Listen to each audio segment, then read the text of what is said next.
नमस्कार. आज आपण या ठिकाणी आलो आहोत. एक संघटना आहे किंवा या पंढरपूर शहरामध्ये जे काय आता सध्याला पंढरपूर हे पूर्णपणे महाराष्ट्रात नव्हे तर पूर्णपणे देशात आणि जगामध्ये ओळखलं जातं आहे. परंतु ह्या महाराष्ट्राच्या या पंढरपूरमध्ये सगळ्यांचं दैवत असणारं किंवा लाखो भाविक, लाखो लोक दरवर्षी महिन्याला, आठवड्याला आणि रविवारी येतात वगैरे, अशा पंढरपूरमध्ये म्हणाव्या अशा सुखसुविधा झालेल्या नाही आहे. केंद्र शासन, महाराष्ट्र शासन निधी देतं आहे, परंतु तसा निधी वापरला जात नाही. परंतु असं आज या संघटनेच्या माध्यमातून त्याच्यावरती आवाज उठवला जातो आहे. काही वर्षापूर्वी बरेच पक्षांनी म्हटलं की जो बहुजन की बात करेगा वही दिल्ली पे राज करेगा, तसंच या ठिकाणी आज पंढरपूरमध्ये जो जनहित की बात करेगा वही पंढरपूर के नगरपालिके पे राज करेगा, अशा पद्धतीने यांचं जे घोषवाक्य आहे. तर सर, कशा पद्धतीनं तुमचं हे सध्या आहे किंवा काय मागण्या वगैरे आहेत तुमच्या? या पंढरपूरमध्ये आम्ही काही नगरपालिकेला मागण्या केल्या आहेत. त्यामध्ये आम्ही म्हणलं की बाबा सरसकट सगळ्याला 50% टॅक्स मालमत्ता कर माफ करण्यात यावा. पंढरपूरमध्ये युवकांसाठी 6,000 गाळे बांधण्यात यावे, हे आमच्या प्रमुख मागण्या आहेत. त्यानंतर आमची मागणी आहे की बाबा बाजारपेठेतील भाजी विक्रेत्यांना गाळे बांधून द्यावे, जुने शॉपिंग सेंटर नव्यानं बांधावे, लोकांनी तक्रारी निवारण 36 तासात करावं आणि नगरपालिका कारभार हा पारदर्शक करावा. ह्या प्रमुख मागण्या घेऊन आम्ही ह्या श्लोक खाली चालू किंवा जो जनहित की बात करेगा वही पंढरपूर नगर परिषद पे राज करेगा. आता आयाराम गयाराम संपवून टाकायचा विषय आणि आता फक्त जो जनतेच्या हिताचं बोलेल त्यालाच त्यानं नगरपालिकेवर राज्य करावं. ह्या दृष्टिकोनातून आम्ही ह्या मागण्या घेऊन आम्ही नगरपालिकेकडे चाललेलो आहे. ह्या पुढं आंदोलन उभा करणार आहे, ह्या चळवळ उभा करणार आहे. ह्या चळवळीमध्ये अनेक लोकांनी सहभाग नोंदवलेला आहे. आम्ही काही गोष्टींसाठी लोकांपर्यंत पोहोचण्याचे पॉम्पलेट छापून टाकले. त्यामध्ये आम्हाला 250 ते 300 मिस कॉल लोकांचे आले. इतका उत्स्फूर्त लोकांचा प्रतिसाद आहे आम्हाला. त्यामुळे आम्ही हा छोटीशी मिटिंग घेतली आणि पुढं आंदोलन कसं न्यायचं ह्याकरता आम्ही हे छोटी मिटिंग आयोजित करून हे आम्ही चर्चासत्र केलेलं आहे. त्यामुळे पुढील काळामध्ये जे आंदोलन आम्ही पुढे नेणार आहे त्या संदर्भात जे काही निर्णय घडतील आम्ही ठरवून निर्णय घेऊ आणि आंदोलन त्या दृष्टीने पुढे नेऊ. जे जनतेच्या हिताचेच विषय असतील, जनतेच्या हिताचे निर्णय असतील, ह्या गोष्टी या दृष्टिकोनातून आम्ही पुढे वाटचाल करू. आता नगरपालिका येते त्याच्या दृष्टीनं काय असं काय तुमचं काय प्लॅनिंग वगैरे आहे का? आमच्या नगरपालिकेचं काही प्लॅनिंग नाही, पण जनतेच्या हिताचं प्लॅनिंग आम्हाला पाहिजे. सगळेजण येतात, पंढरपूरचा विकास झाला नाही, विकास करायचा आहे, काय विकास करायचा ही कोणच खोलाच करत नाही. त्यामुळं हा विकास पाहिजे तर आम्हाला पाहिजे, विकास जनतेला काय पाहिजे तर हा पाहिजे. त्यामुळं आम्ही हा निर्णय घेऊन पुढं आता हे आंदोलन पुढे उभं करणार आहे. जे लोक आमच्याबरोबर येतील त्यांना आम्ही बरोबर घेऊन ह्याच मार्गावरून पुढे चालू. ठीक आहे. तर तुमचं काय मत आहे? आता आमचे मित्र अतुलजींनी संकल्पना जी मांडली आहे, जो जनहित की बात करेगा वही पंढरपूर नगर परिषद पे राज करेगा, ही संकल्पना अतिशय चांगली आहे. जे सत्तेमध्ये येत आहेत वरून जे आपल्या पंढरपूरमध्ये आता तुम्ही सांगितलंच की प्रत्येक आठवड्याला, प्रत्येक 15 दिवसाच्या वारीला असतील, महिन्याच्या एकादशीला असतील, एवढे मोठे भाविक येत आहेत. भाविकांना ज्या सुखसुविधा आहेत किंवा भाविकामुळं जो इथल्या आपल्या सर्वसामान्य जनतेला जो काय त्रास काय होतो आहे, ह्या गोष्टीतून जे आपल्याला काय सुखसुविधा उपलब्ध पाहिजेत. आता त्यांनी सांगितलं गाळ्याचा विषय असेल किंवा स्वच्छतेचा विषय असेल किंवा आपल्या सर्वसामान्य लोकांना रोजगारांचा विषय असेल, ह्या सगळ्या गोष्टी जनहिताच्या ज्या गोष्टी आहेत त्या गोष्टी नगरपालिकेकडून घडल्या पाहिजेत. आणि आत्ता मी 18 दिवस सलग आमरण उपोषण करून माझं परवा उपोषण संपलं आहे. फक्त काल 1 दिवस रेस्ट करून आज मी परत कामाला लागलो आहे. एक सर्वसामान्य माणूस काय करू शकतो आहे हे आता सर्व जनतेनं आपण बघितलेलं आहे. तसंच अतुलजींनी जी संकल्पना मांडली आहे, जो आता एक छोटंसं रोप लावायचा प्रयत्न केलेला आहे, तो त्याचं वटवृक्षात थोड्या दिवसामध्ये रूपांतर होणार आहे. आणि आपल्यासारख्या सर्वसामान्य लोकांनी सर्वांनी एकत्रित येऊन ह्या अतुलजींनी मांडलेल्या संकल्पनेला हातभार लावून ही मोठी चळवळ ही जगली पाहिजे, हे वाक्य आहे. ह्या चळवळीला आपण सर्वांनी भरभरून प्रतिसाद देऊया आणि पंढरपूरमध्ये जी आपल्या जनतेच्या हिताचं जे विचार करणारं सरकार म्हणजे सत्ता येणार आहे, जी नगर परिषद येणार आहे, ते आपल्या जनतेच्या हिताची यावी ह्यासाठी आम्ही आटोकाट प्रयत्न करणार आहे आणि अतुलच्या संकल्पनेला आम्ही भरभरून प्रतिसाद देण्याचा प्रयत्न करणार आहे. आता तुम्ही जे म्हटला की नवीन सत्ता आली पाहिजे, नेमकी नवीन सत्ता नेमकी कोणाची? नाही, नवीन सत्ता कोणाची हा विषय महत्त्वाचा नाही, तर जनहिताची म्हणजे जनतेच्या हिताची सत्ता आली पाहिजे. जनतेला जी पाहिजे त्या सुखसुविधा इथं उपलब्ध देणाऱ्याची सत्ता आली पाहिजे. म्हणजे अमुक याची सत्ता यावी, तमुक याची यावी असा कुठलाही विषय नाही. फक्त जनतेला जे आवश्यक सुखसुविधा उपलब्ध करणारी जी सत्ता आहे ती येणं गरजेचं आहे आणि ते आणण्यासाठी आम्ही भरभरून म्हणजे अतुलजीच्या पाठीमागं उभं राहणार आहोत. आणि जे आज आम्ही जी आता छोटीशी मिटिंग उभा केलेली आहे, एवढ्या लोकांनी मिस कॉल देऊन आम्हाला प्रतिसाद देण्याचा प्रयत्न केलेला आहे. तेवढाच प्रतिसाद आज पंढरपूरमध्ये फार मोठी चळवळ उभा राहणार आहे आणि जनतेच्या हिताची सत्ता निश्चितपणे येणाऱ्या नगरपालिकेमध्ये येणार आहे. ह्यासाठी मी खूप आशावादी आहे.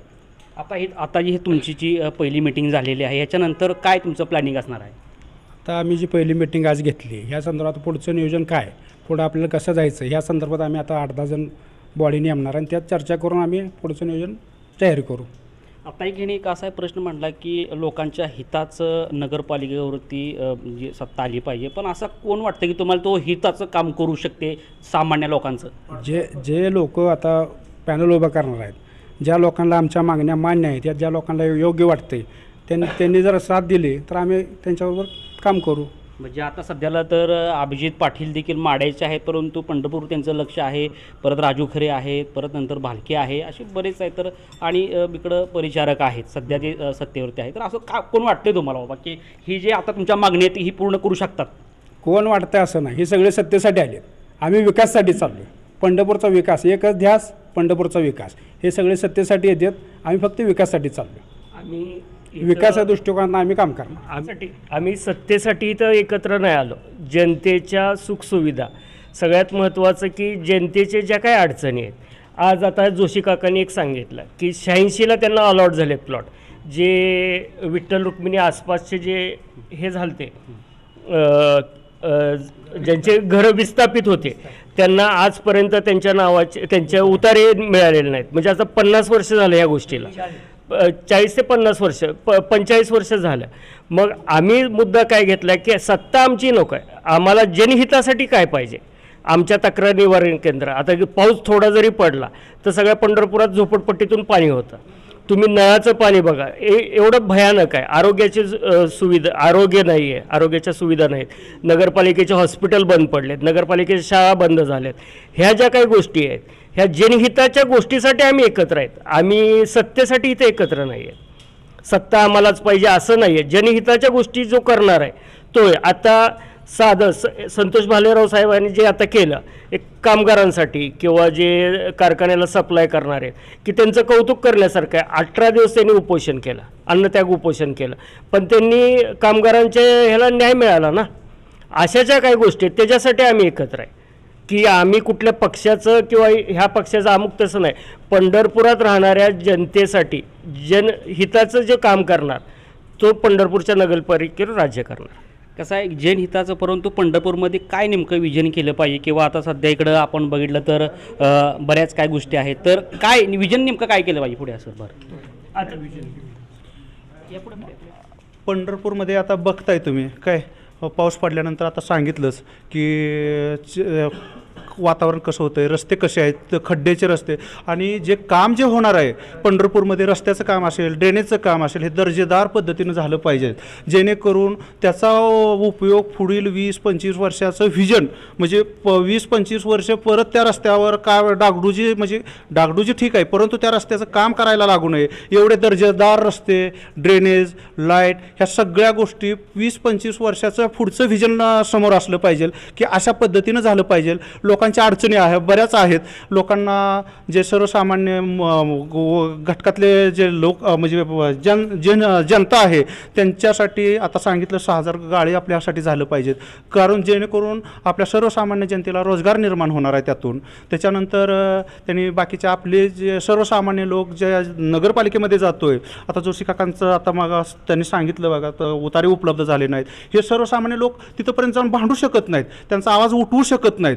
हे आवाज आपला त्यांच्यापर्यंत पोहोचवण्यासाठी आम्ही जनहिताची ही चळवळ उभा करतोय, जेणेकरून प्रत्येक सर्वसामान्य लोकांच्या सुद्धा ह्या बारीक सारीक गोष्टीला आम्ही वाचा फोडू शकू. आणि प्रत्येकाचं बारीक सारीक जरी काम असेल तरी नगरपालिकेमध्ये तो स्वतः म्हणजे हिमतीनं जाऊन आपले तिथं तक्रार करू शकेल आणि नगरपालिकेनं क्षणात ती तक्रार निवारण केली पाहिजे असं आम्हाला तिथं सरकार म्हणजे सत्ता आणायची आहे आणि अशी नगरपालिका आम्हाला अपेक्षित आहे. आता नगरपालिकेनं आजपर्यंत काय गाळे बांधले नाहीत काय? बांधले की थोडे बांधले त्यांनी, पण काही ठराविक जागा अशा आहेत पंढरपूरच्या मध्यवर्ती ठिकाणी ते विनाकारण पडू नयेत, तिथं आपल्याला गाळे बांधले पाहिजे. आता उदाहरण घेतलं तर खादी ग्रामोद्योगची जागा, इथं गाळे बांधू शकतात. इथं गाळे बांधले नगरपालिका उत्पन्न वाढ होणार आहे लोकांना 50% टॅक्स माफ केला तर त्याचं उत्पन्न कुठं भरून येणार तर गाळे बांधून. असे जिथं जिथं शासनाच्या जागा आहेत तिथं त्यांनी शासनाने नगरपालिकेनं पुढाकार घेऊन गाळे बांधावे, सर्वसामान्यांना कमी भाड्यात उपलब्ध करून द्यावे. नगरपालिकेने आता सध्याला जे गाळे बांधलेले आहेत ते 100% चालत आहेत का हाय अशी बंद आहे? एक मिनिट.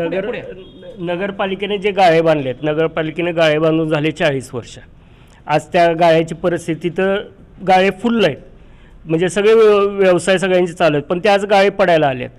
मग त्यांची मागणी आहे की आम्हाला त्याच लोकांना दुरुस्ती करून मिळावे गाळे, किंवा तिथं परत नवीन शॉपिंग सेंटर बांधून त्या लोकांना मिळावं व अजून गाळे एक्स्ट्रा झाले तर बाकीच्या यांना वाटप करावं. आता एक मिनटं, यशोदा शॉपिंग सेंटर हेच जिजामाता शॉपिंग सेंटर नगरपालिकेच्या अलीकडच्या बाजूचा, पाऊस पडला की सगळ्या गाळ्यातून पाणी होतं, लोकांचं एवढं आतूनात नुकसान होतं मालाचं, त्याचं काय? मग आज ते गाळे पडायला आलेत, तुम्ही आता त्याचं पुनर्बांधणी करा ना. आता इथं भाजी मार्केटला वगैरे पाऊस पडला आहे तर तिथं असं काय डेव्हलप करा असं वाटतं का तुम्हाला? प्रत्येकाला कट्टे बांधून देऊ शकतो. जसं जुनं महात्मा फुले आपलं कृषी मार्केट आहे त्या पद्धतीने कट्टे बांधू शकते. नगरपालिका खूप काही करू शकते, पण तिथं चांगल्या विचाराची विकास दृष्टिकोन असणारी व्यक्ती तिथं आली पाहिजे. नाही तर प्रत्येकानं यायचं, विकास करतो म्हणायचं आणि फसवणूक करायची ही इथून पुढे चालणार नाही. हे एक जनविकासासाठीचं आंदोलन आहे आमचं, आणि आम्हाला तिथं सत्तेचा विषय नाही, पण इथं एक समाजातून एक आंदोलन की इथं बदल झाला पाहिजे ह्यासाठी हे आंदोलन आहे.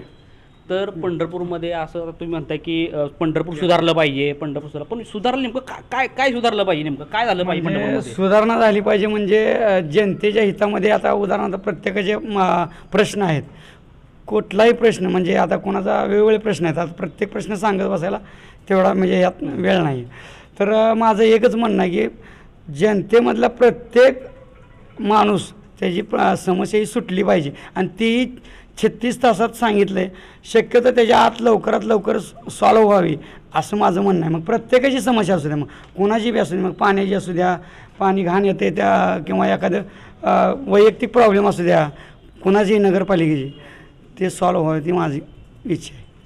काका तुमचे काय प्रश्न आहेत यापुढे? मी विस्थापित नगरमध्ये राहतो. म्हणजे 83 साली जो मास्टर प्लॅन झाला मंदिरच्या भोवतीचा, त्यांना तिथं जागा दिलेल्या आहेत, कोणाचा अर्धा गुंठा, कोणाचा 1 गुंठा. 1985पासून आजपर्यंत फक्त कब्जे पावती दिलेली आहे. आम्ही आज तेव्हापासून घरपट्टी भरतो आहे, लाईट बिल भरतो आहे, संपूर्ण भरतो आहे. पण आज 40 वर्ष झाली कोणाच्या नावावर खरेदी नाही, उतारा नाही.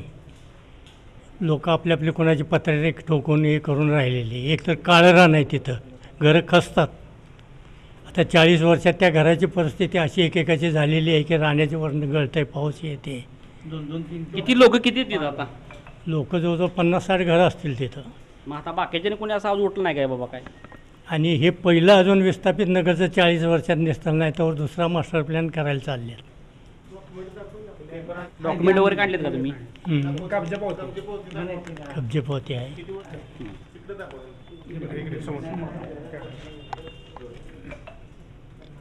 86 साली. बरं आता नेमकं काय म्हणणं काय तुमचं आता नेमकं? म्हणजे हे खरेदी करून द्यावी, म्हणजे लोक काय करतील, कर्ज काढून घर वगैरे बांधतील. रस्ते बघायला येईल तर तिथलं आता नगरपालिकेचे एरिया असून रस्त्याचं सगळं हे आहे, खड्डे सगळे रस्त्यातनी. आता पलीकडं जे झोपडपट्ट्या वगैरे आहेत तिथं काँक्रीटचे रस्ते झाले आहेत, पण आमच्या ह्याच्यात काहीच नाही अजून. यांना नगरपालिकेच्या कुठल्याही सुखसुविधा दिल्या जात नाहीत. आणि जर ह्यांच्या नावावर जर उतारे निघाले असते तर यांनी बँकेचं लोन केलं असतं, घरं बांधले असते, असा विषय आहे ना. किती वर्ष झाली, ज्या वेळेला जाईल तिथं चौकशी करू तेव्हा म्हणता मंजुरीसाठी पाठवलेलं आहे, तेव्हा खरेदी होईल मंजुरी आल्या. 30 वर्षात मंजुरी येत नाही. मग ह्याच्या अगोदर तुम्ही कशा आवाज उठवलं नाही का बाबा एकत्र लोक आले तर? प्रत्येक जे चीफ ऑफिसर येते त्यांच्याकडे जातो, रेकॉर्ड द्या, फायली द्या, तिथं सगळं दिलेलं आहे, पण काय पुढं काय चालवत नाही. तर अशा पद्धतीनं पंढरपूर नगरपालिका आणि पंढरपूर अधिकारी असेल, पंढरपूरमध्ये अशा बऱ्याच लोक आहेत ज्यांनी आज म्हणजे पंढरपूर नगरपालिका त्यांना आश्वासन देते, परंतु ते आश्वासन पूर्ण केलं जात नाही आहे आणि हे अशी सामान्य लोक एकत्रित येऊन पंढरपूरमध्ये सुधारणा झाली पाहिजे, पंढरपूरचा विकास झाला पाहिजे. पंढरपूरचा विकास झाला तर लोकांचा विकास होईल, सगळ्यांना उद्योग मिळतील, पैसे भेटतील आणि पंढरपूर उजलाम सुफलाम म्हणजे पंढरपूर त्या लेवलला जाईल जे आजपर्यंत गेलं नाही. पाठीमागून येणारा पंढरपूर हे बरेच वर्षापासून आहे, शिर्डी हे आहे, पण शिर्डीपेक्षा पंढरपूरचा विकास झाला पाहिजे होता, परंतु तसा विकास झालेला नाही आहे. तर या संघटनेच्या माध्यमातून हे सुरुवात आहे म्हणावं लागेल आणि इथून पुढे त्यांचं मोठं आंदोलनाचा इशारा आहे.